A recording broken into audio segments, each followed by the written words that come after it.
behind the line of scrimmage only. Okay, so we still can't flea flicker it downfield. Doesn't work, okay? So it's a forward pass. That kid's, whoever takes the forward pass, that dude's the only guy who can take the ball at that point. He can't hand it off. He can't lateral it to nobody, right? Whoever gets the ball on the other side, that's the guy who's got the ball. Okay, so I know there's a couple times in the past where a kid would catch the ball and hand off to another guy. You can't do that. Okay, as soon as that ball crosses the line of scrimmage to a player, that player's stuck with the ball. So basically a rugby toss? Yeah, so as long as it's behind the line of scrimmage. And you can do it multiple times behind the line of scrimmage. Like you can have, you know, again, that's that under center. You go here, flip it back. That guy could be running that way. Flip it back to this guy, right? You can have the quarterback come back around. He can catch it at that point, throw a ball, and get the old Philly special going. That is only let it happen behind the line of scrimmage, though. Okay? There can't be any laterals on the other side of the line of scrimmage. Okay? So that's the one rule. So they're going to allow us to do it, which is awesome. Right? They're going to allow that side snap, right? Where you're here and you fire it off to a guy over there. Okay? They're going to allow all that. But it has to happen behind the line of scrimmage. Once it's past the line of scrimmage, whoever had the ball when they crossed the line, that kid's the only kid that's allowed to have that ball for the rest of that play. Okay? Does that make sense on that? So they don't have to be, it doesn't have to be going backwards or at the, like at even, it could be kind of like slightly forward. If it's forward, that's a forward pass. Yeah, so if you're behind the line, it goes forward, that's a forward pass. That's behind the line of scrimmage, which is illegal, they'll blow it dead. Because all forward passes have to go across the line of scrimmage. Referees on the side judge. So there'll be one that literally, so how it works is on these guys here that are watching the line, there's going to be one that's in the back. He's supposed to be watching the rusher and counting. There'll be a side judge that's watching that line and making sure that nobody goes offside, right? And he'll have, his job is to stay on that line the whole time. Like he doesn't move. His whole job is to just sit there. And then on the opposite side, if the play's coming this way, right? This guy will be the guy that moves. The other guy will have to stay. Again, this is why we have our kids going to officiating training, because that's a communication thing. If the ball comes this way, this referee will move off that line. The other one has to stay now. Okay, and that's something they get taught through officiating training. Okay, this is why we're sending them to it, so they understand how that three-man crew works together. Okay, so there'll always be a guy that's watching it. Again, like we had a couple moments where the QB's rushing towards the line, he steps over the line. If he's past the line of scrimmage, throws the ball, it's a dead play, right? He's not across the line of scrimmage. Most games are going to have two officials, Yeah. so you'll have one on either side. Basically, one will be locked, one won't. Typically, the one that is locked is going to be on the parent's sideline on the exterior. The other guy will be in the backfield watching for the rush. So we'll make sure that that's covered. And we do a pretty good job of catching all the time. It's pretty good. But yeah, just as long as the ball's going backwards, no big deal. If it does go forward, we count that as a forward pass at that point. Okay. Any questions on that one? No? Nice and easy? Okay. I'll show you a couple of examples of where you can use that under center stuff. So like here's one that you can use it on. So it's quick. Okay. See how and what they're doing is they're hand off. So one guy's taking a snap, hand off the other guy, who's then faking the other guy and then taking off. So the ball's exchanging hands 1, 2, 3 times on that play if you watch it. Right, so that's where that, if you're gonna put it all underneath center like that, that's how you can do it. So see, one kid gets the ball, hands it to one kid, fakes the other guy, and then he takes off and runs. That kid could potentially throw two because he's still behind the line. The second kid is running the ball. He could have handed it off to Buddy, or he could have held on to it as long as the rush isn't right there, could have pulled up, made a throw. Because they're putting a guy over top on the corner that if they didn't cover it and that guy came down, say they were in a zone concept, that guy could pull up and throw that deep shot. So this is one play. I have a play very similar to this, where you can do a whole bunch of different things off that one play.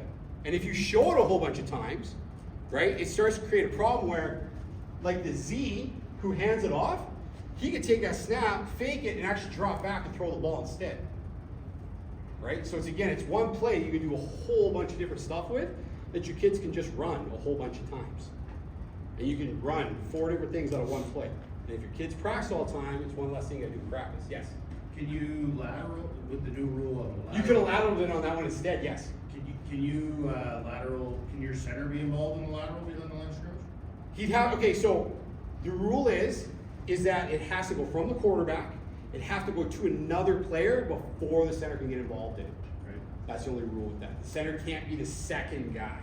He can catch a pass as the second guy, but he can't be part of the run around. He'd have to be the third guy around. So like, if this guy took it, hand it off to this guy, and then hand it off to this guy, and then the center somehow get it back there again, yeah, he could totally get it. He had to be the third guy. Yeah, hey, I've seen some wild stuff. You get down to the 8U level, man, you're gonna see some crazy stuff down there. Man, I've seen, 8U is a whole different ball of wax. You'll see some wild stuff down at 8U, man. They'll be like, this guy, and your kids are all going, who's got the ball? Especially if they do, Willie had one last year. So he take the ball, he turned, and he had 4 kids just, and he's like, and everybody just take off and run at the same time. And the 4 kids are like trying to figure out, and he'd make sure they were running all like this. So you couldn't even see the ball. And like there'd be a kid 10 yards downfield. There was actually one play I seen. The kid's like, he's in the end zone, and kids are chasing some other kid, and the referees are like, blowing it touchdown, right? And even the parents had no idea the kid had the ball because he covered it up and hit it so well because it's this little red ball, right? It's tiny. Like you guys seen him when you're at the thing on the weekend? Like, it's not much to cover. So he just literally would have these kids like this. You couldn't even see it and like, take off and run, right? So yeah, for your kids, you just gotta be disciplined, pull the right ball. Can't do that at the upper levels. The ball's bigger, but at the little guy level, 8U in, yeah, you can sneak some balls in. Speaking of the devil, there it is. So yeah, little things they can do differently. So, but that's where you'll use that under center exchange to speed the tempo of the game up. Because a lot can happen a lot quicker when you do it that way. Right? So that's why you do stuff like that. Here's that levels concept. So 1, 2, 3. Look at the spacing. And then they go to the guy on the back side of it, right? Because it's man coverage. That crosser. But that's that same levels concept. 1, 2, 3, and then just bring the outside guy out the back side. Right? That's yeah, he's gonna call a flag guard on that. Watch for your guys doing this. I know it's a great example. Yeah, this guy here.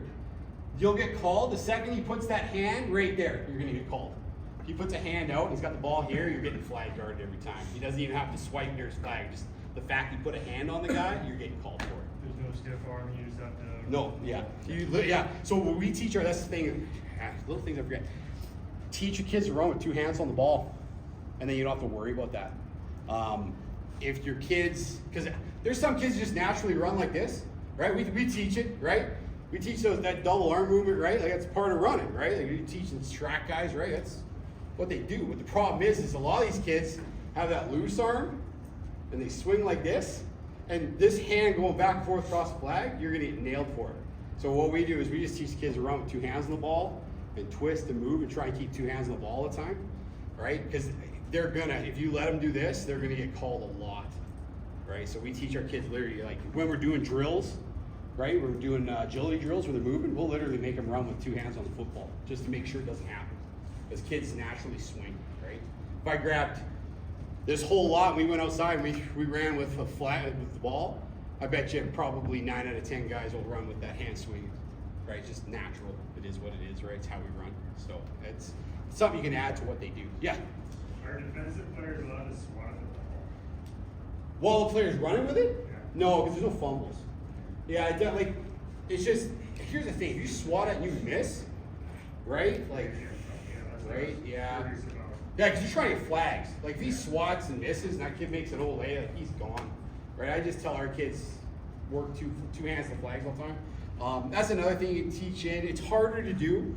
Some kids are kind of timid about being close to another person, right, that's moving, right? But you want to try and teach both flags all the time. Don't just go side graze them. Like, if you're going to go, and this guy's running, come up here for a second. If he's going on the sideline, I'm going to teach my kid to reach across to try and get both, right? And play it that way. Try and keep the head behind you if you can when you do it, but try to always work both flags. The reason we do that is that so often the kids will run by and they're like, trying to do a little swipe thing. And Usually coming through, they go single hand. Yeah, they're trying to do this. That's it. Whereas if they don't, if they play it and they try to go both, even if he hits one of those, he turns them right to him every time. Okay? So try and always teach 2 hands to either side. It works in a tackle for the kids that do end up playing tackle too. Okay? kids ever grab the belt, would that be a penalty? Like they miss the flag if they pull them by the belt? It happens, it does, right? We don't call it a penalty. If they get the belt and that's what it is, it kind of slows the kid up. I mean, it is what it is. We don't usually penalize it, right?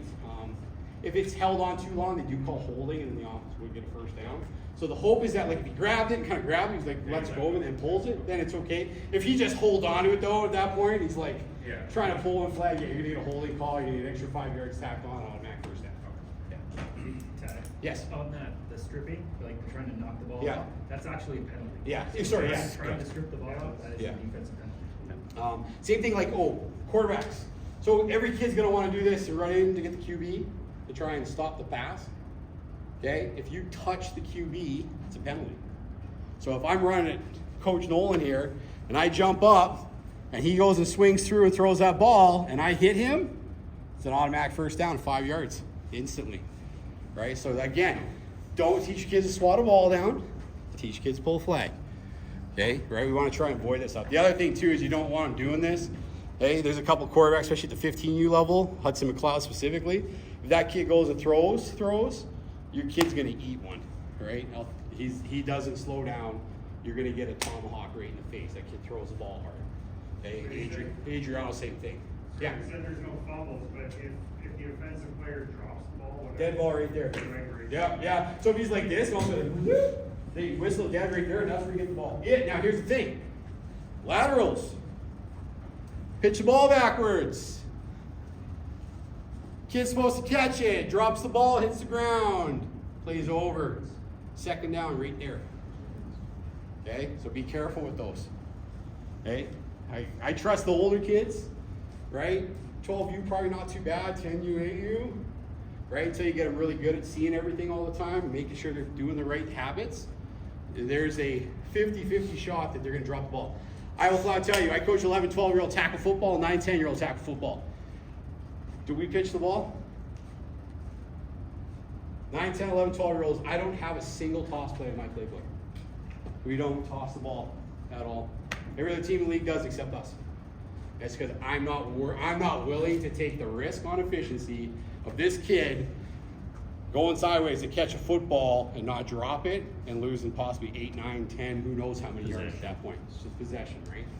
Okay, here you're just losing it's just a down you're losing, but at the tackle football level, like, and you even see it at the high levels too now. Like, Raiders, high school, like Mustang, I don't think Mustangs even does it. It's all jet sweeps. So like you don't even see the upper high schools even running that stuff now. It's an efficiency thing, right? You can do it if you trust the kid to 100% catch that ball, but you also have to trust the kid pitching the ball too. Okay, it's a tool you're gonna teach, sure, because it's gonna be something new that you're gonna get to use. But just understand there's a big risk reward with it too. I will flat tell you I won't use it. It's a great new rule. I think some guys are gonna get some great stuff out of it. I won't use it. Just because I don't like the risk reward on it. I think there's too big of a risk with very little reward. And I mean, if that ball's not a crisp snap like you would see it like adults rugby or high school rugby, now the thing's doing a big floater and the whole defense is like, oh, I know where we're going, right? They're getting a full time to take a look at and see where they're going with it, right? So just risk reward with that stuff, right? It is a cool new rule, but just understand there could be some stuff with it. I think the most I'd use it for is like if we were jet sweeping, I've gotten like a thing reversed and I'm just kind of flip there and go by and it's like a 2-yard thing. That's probably not a bad way to do it. I know even though the jet sweeps now, we'll have the ball come in, we just kind of pop up, let the guy run by and grab it, but it's not even the fast. 2 players going 2 different directions when you're doing a jet sweep on a direct handoff. Again, that's that efficiency thing. You got 2 momentums going the wrong direction, and the ball hits the ground more often than not. But if you actually just kind of float the ball as you're running by, it's easy to pull down. So risk reward, right, with when you're doing stuff like that, right? And you'll see it in your practice. If it ain't working during practice when you're doing it, just get rid of it. Right? Move on to something else that's gonna work. Okay? And I don't think. Okay, so schedule. Let's go to this. So day 1 schedule. So this is our first day on the field. We're not playing games that day. Okay. So what's going on is the 8U group is going to be there for 12:30, right? You got about a half an hour to get your 8 teams figured out, and then I will email it out. We will get them to email it out for sure, for you guys too for this. I'll send it over to you on this picture to help you out. So you'll show up, you're gonna get your jerseys, right? And then as the kids show up, we're gonna send them to you. It usually takes about half an hour. There's only 8 teams worth of kids, right? We'll have a designated area for each one of you. 8U will always be on the turf for practices and for games. They're never anywhere else. 8U is on the turf all the time, okay? So if you're coaching 8U, you'll have a designated field all the time that you're gonna basically practice and warm up at, okay? And then that's where you're gonna play at essentially, right? Does that make sense? Okay, it'll be on your schedule. It'll say that you're on field 1 or field 2. That's where you'll go for your team. You'll practice that day, but you stay on the turf the whole time. Okay? So you'll get them from 12:30 to 1. From 1 till 2, you'll get to practice. So 8U's on practice on turf from 1 till 2. You get about an hour to work with the kids. Figure out, and I mean, we're going to try and tell you in your rosters who your quarterbacks receivers are. Obviously, recheck them, right? There are some kids that didn't show up for evaluations that we're, not 100% sure on. Just go through your kids. Who can snap? Who can catch? Who can run? Who can throw? Who your flaggers are, right? Like, do the drills. You got an hour, right? Try and go through all those key points. Catching, snapping, throwing, flagging. Which kids are really good at it, okay? At 1:30, 10U will show up on the turf, okay, to get their practice and find their coach, get their jerseys and find their coach. And then you'll walk over to designated field. So how this is working with 10U, 12U, and 15U, you will have a designated space on a grass field. Okay, so there's one that's at Bird Church. The other one is across near the old Scout Hall area by the rink that's over where we used to play, okay? You'll have a designated field. It will be the same field every single week. It will never change. It is your practice field to be on every single week. The first week is the only week that you have to walk from the field to it. From there on, your team will show up at that field and you will walk over to the turf when it's time for games. Okay, so you'll get to park, and that's going to help us spread out parking. That's the main reason we're doing it, but also so you have space to practice in, so you got big space. There's 10 teams at 10U, 10 at 12U, and 10 at 15U. There's going to be 5 teams here and 5 teams here is how it's going to work. Okay, so, and you'll always be at the same place. So if you get designated to a field that's over by the rink area across that way, right, to the, I guess it'd be the north of the turf field, you'll be there every single week, and then you'll walk over before your game. Okay, and the same thing, if you get designated for a church, that's where you'll be. You'll walk over from there before your game. Okay, so this will be that time where you get to teach your parents where that spot is, teach the kids where that spot is, and then that's where you'll always practice and do all your warm-up stuff. So the cool part is that we'll designate a time for the kids, obviously, right? And you're gonna have a 50-minute window all the time for every single weekend for them. If they want to show up earlier and you guys want to work on a couple things for an extra 10-15 minutes, that field's your space, right? So if you got some extra stuff you want to do and your parents are cool showing up 10-15 minutes earlier, knock your socks off. I don't, right? The young guys will be across the lake playing at that point, right? Anyway, when you were practicing would start, the other guys are walking across the field. 15U, the 12Us have already walked across and they're starting games while you guys are showing up. Okay, so there'll be 3 teams obviously share the same spot, but you all have different times. Does that make sense? Those times are going to be consistent? Yep, every week. Doesn't change. Yeah, so yeah, these are the same times that you'll show up basically every week. The only difference here is that I believe your guys' games are at 2 o'clock, so this time will change. To practice time will be 1 to 2. So that's the only thing that'll change, is that you'll be 1 to 2 and then game from 2 to 3. Does that make sense? We're just kind of, the first week, you don't need to be out there for 2 hours. So we just kind of knocked a half an hour out for the first week essentially. But after this, you'll be able to be out there for a full hour practice and then the full hour for the 2 games every week. So, okay. And I will email this to everybody as well, so all the teams, all the parents will know what their designated field is, what their times are. After that first couple of weeks, if you guys want to communicate with your teams Yeah, you and should send be a good to little go. earlier starting, then that's going to be up to you. But So, yeah. to start it off, we'll send it to everybody. You don't need to worry about that. So yeah, so 12:30 is 8U, 1:30 will be 10U, and you're picking up at the field. We'll have a tent set up and be giving all the stuff out. 2:30 will be for 12U, 3:30 will be for 15U. We're also going to give you guys, whoever the coach is for the team, you're going to get given the ball bag. So instead of like last year, it was like constantly back and forth to the C-cam with it, we're going to literally give you a bag with your footballs and your cones in it. You will bring to practice every week, just like they do with hockey, just like they do with soccer, basically every other sport, volleyball, you name it. You'll get a bag It's got your stuff that you need in there for it. We'll obviously have pumps and stuff at the field if you need to come pump stuff up in between. But you'll be responsible for your ball bag and cones, and you'll bring it to practice every week. If you can't make it, just make sure you pass off to another parent that can't make it. Simple as that. There'll be 2 bags per team. 2 bags, there you go, 2 bags per team. Yes, Chris? Quick question, do you ever run wristbands, and do you think there's a benefit to them? I 100%. We live on wristbands. Yeah, so so I live on wristbands. If you've ever played for our football programs, I basically live and die by them. I want wrist coach. Ours obviously look a little bit different. You guys can do things a little bit different than what we do. So our wrist coaches for our tackle football team will look something like this. So it'll tell you the play, formation, what you're doing on the play. If you want to do it, how I would do with yours is I would do pictures. Yeah. Right? So you would set up, I can probably pull one up here. I just figured it would save them a lot. Yeah, and I mean, you can get wrist coaches off Amazon. They're about, $60. yeah, there you go, for like 10 of them, right? If you want to buy them. I know we've got a ton too. We could probably do something to maybe bring some in kind of thing. If that's something you want to do, we can talk about it. I've got a whole bunch that are literally We don't sitting. have enough for everybody. Not for everybody, but if you do decide, and if there's not everybody wanting to do it, our program has some that we can probably blend out as well, that you can swap around between the kids at practices and stuff like that. They look something more like this.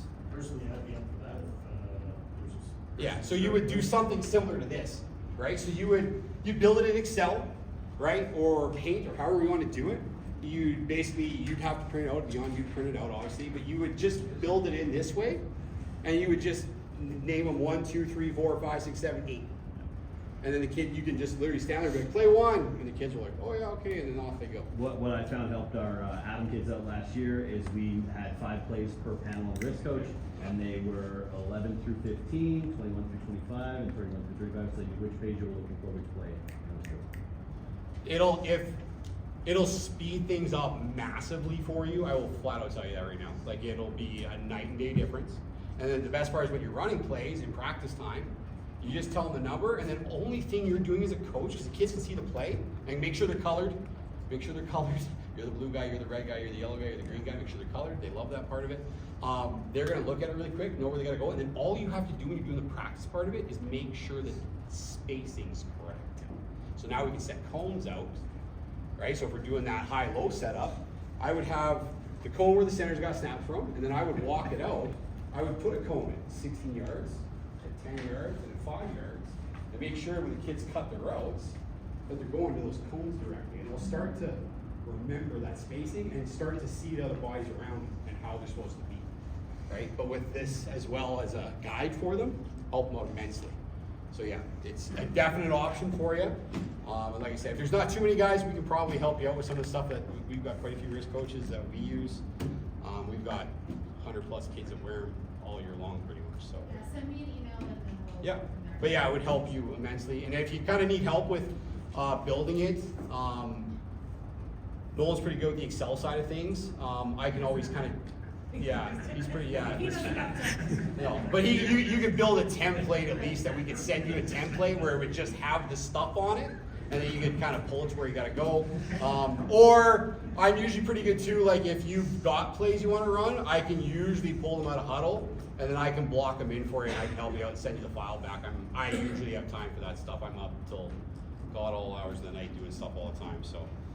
But yeah, lots of options for you. Don't be afraid to reach out to us. That's stuff we love doing anyway. So, and if it's going to help you with the kids, we're all for it, right? That's 100% what it's about. Is making it easier for them and more fun, make it faster, right? Any questions on the schedule? Okay. When is day 1? April 27th. Yeah. Oh my God. Yeah, Sunday. We were gonna go the week before. But it's Easter weekend, so we're gonna skip that weekend, go April 27th, and the final day will be June 15th.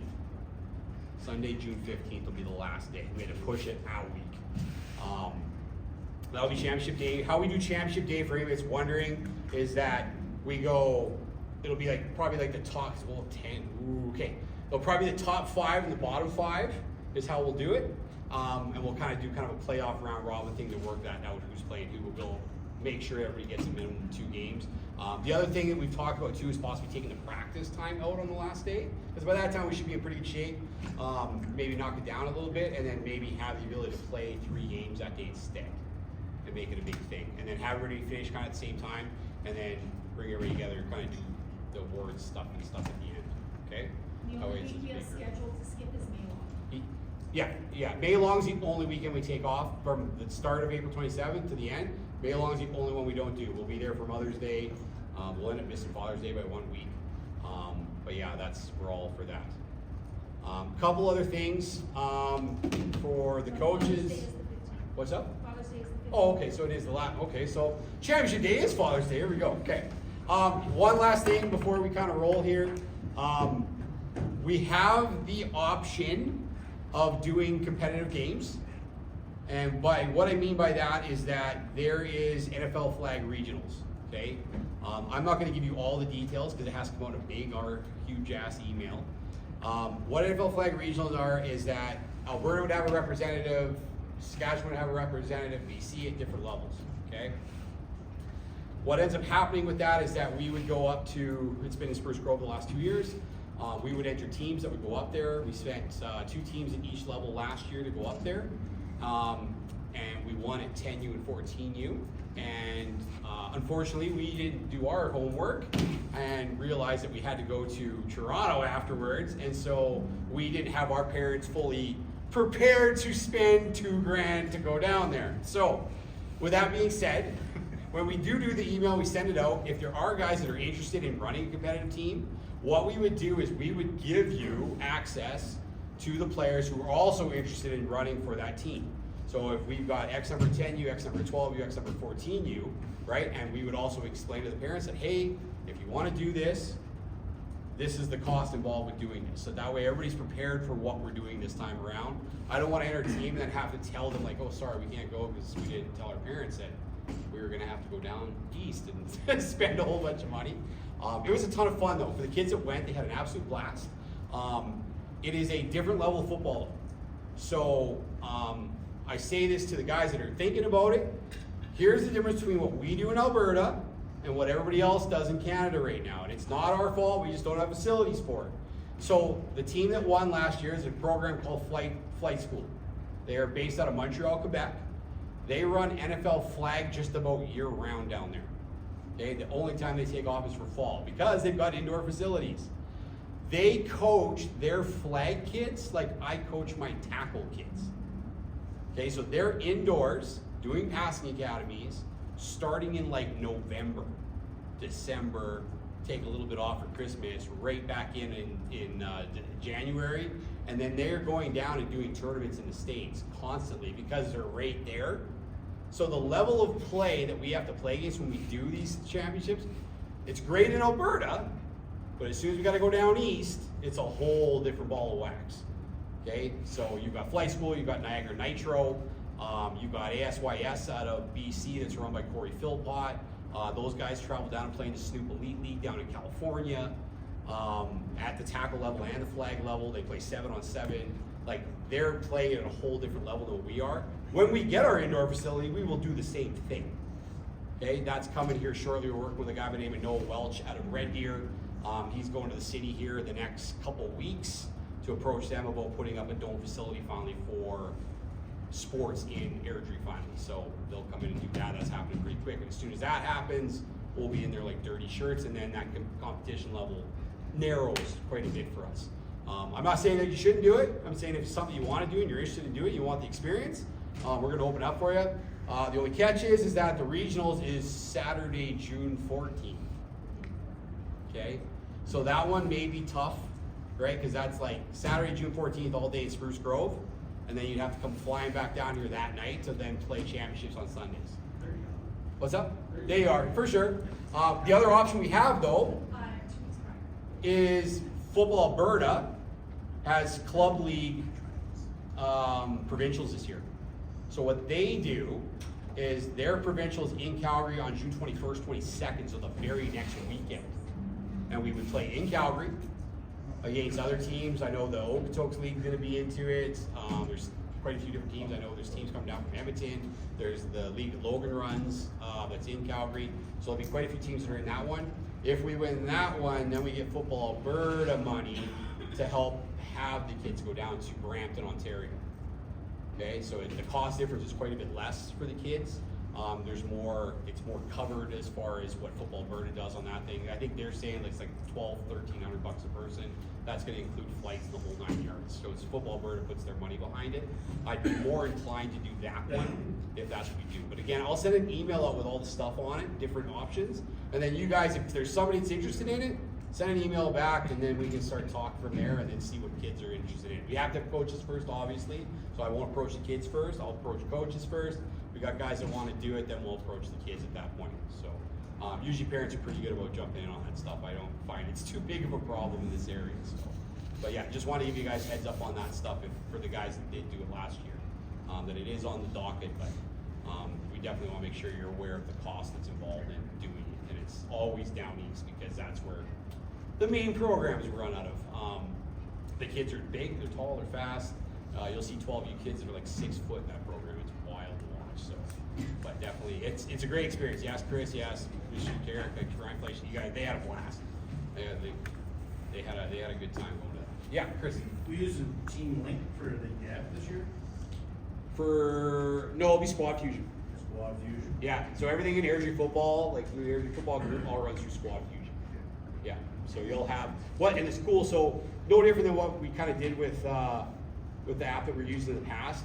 You'll get put on as a coach for your team, and then you'll be able to talk to your players and everything through that app all the time too. So You'll send that out like later on in the month, I think. yeah, he's gonna do it probably here in the next like 48 hours. Yeah, And you'll get to see your team and the whole 9 yards. Schedule should be loaded pretty quick here too. I know we're gonna work on that right away.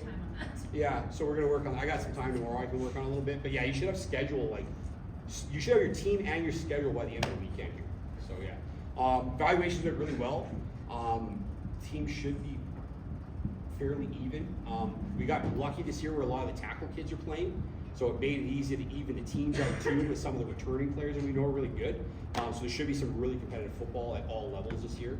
I'm really excited for it. That 15U level is gonna be wild. If you're hanging around, those games could get real good. They're gonna be scary. Yeah, there's gonna be some good games at 15U for sure, and 12U as well, I think.